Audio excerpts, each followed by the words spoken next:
Bismillahirrahmanirrahim. Assalamualaikum warahmatullahi wabarakatuh. Alhamdulillahirrahmanirrahim. Wassalatu wassalamu ala asyrafil anbiya wal mursalin sayyidina Muhammadin wa ala alihi washabihi ajma'in. Amma ba'du. Yang setakdimi dan saya muliakan pengasuh Pondok Pesantren Darussan Genggong Kiai Haji Muhammad Hasan Mutawakil Allah SHMM, yang terhormat Rektor Universitas Islam Darussan Genggong Bapak Dr. Abdul Aziz Wahab BAMAG, yang saya hormati Ibu Wahyu Lestari MPD sekaligus sebagai dosen pengampu mata kuliah penelitian kualitatif, dan tak lupa pula kedua orang tua saya yang saya cintai dan teman-teman tadris matematika yang saya banggakan. Pada video kali ini saya akan membahas tentang penelitian kualitatif bab 2, yaitu meliputi pengertian, ciri-ciri, dan fungsi. Yang pertama terdapat pengertian kualitatif. Pengertian dari penelitian kualitatif adalah sebuah jenis penelitian yang menghasilkan penemuan yang tidak dapat dicapai dengan menggunakan prosedur statistik atau dengan cara lain. Nah, penelitian ini biasanya digunakan untuk meneliti kehidupan masyarakat, tingkah laku, sejarah, ataupun hubungan kekerabatan.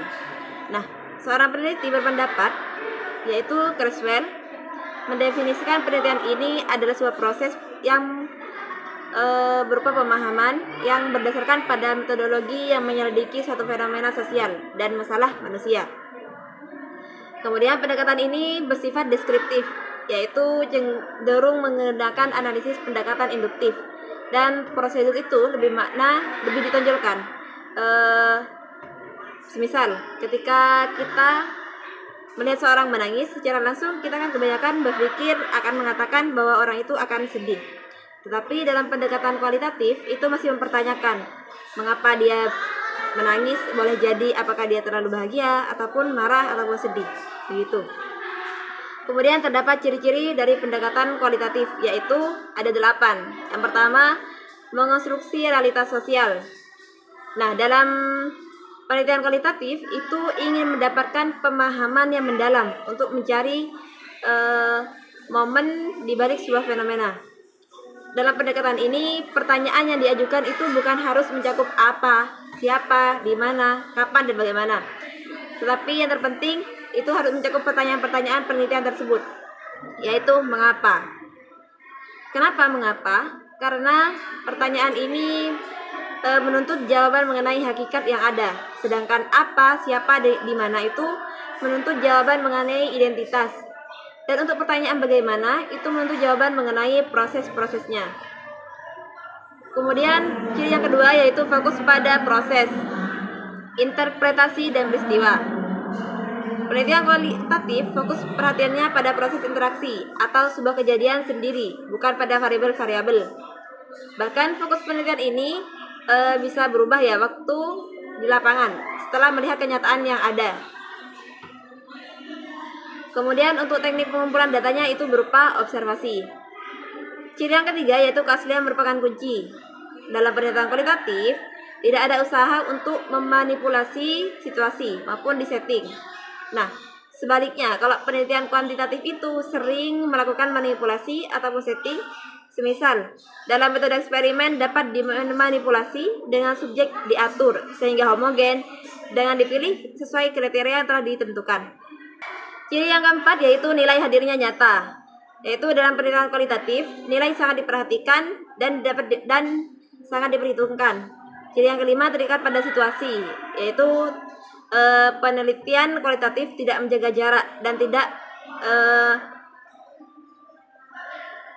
menjaga jarak antara subjek yang akan diteliti. Nah, tujuannya itu untuk mengetahui persepsinya atau ingin mengetahui persepsi dari suatu subjek yang akan diteliti. Kemudian ciri yang keenam terdiri atas beberapa kasus atau subjek. Nah, penelitian kualitatif tidak bertujuan menggeneralisasikan hasil penelitiannya. Maka tidak perlu banyak kasus atau subjek, karena dalam studi kasus yang sangat penting adalah sifatnya yang sangat spesifik. Ciri yang ketujuh yaitu bersifat analisis tematik. Yang diteliti adalah yang bersifat khusus seperti tindakan kekerasan terhadap perempuan ataupun misalnya masalah gender berupa perjuangan perempuan melalui adaptasi selama di dalam kerja dalam perlakuan yang adil gitu. Kemudian yang kedelapan yaitu peneliti terlibat. Yang kedelapan, peneliti terlibat. Nah, karena peneliti tidak mengambil jarak, tujuannya itu untuk benar-benar ingin memahami persepsi sebuah subjek terhadap fenomena. Untuk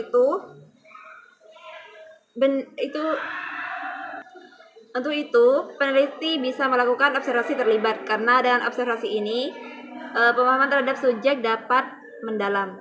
Kemudian terdapat fungsi dari teori dalam penelitian kualitatif, ada 3. Sini saya menyebutkan 3, yaitu yang pertama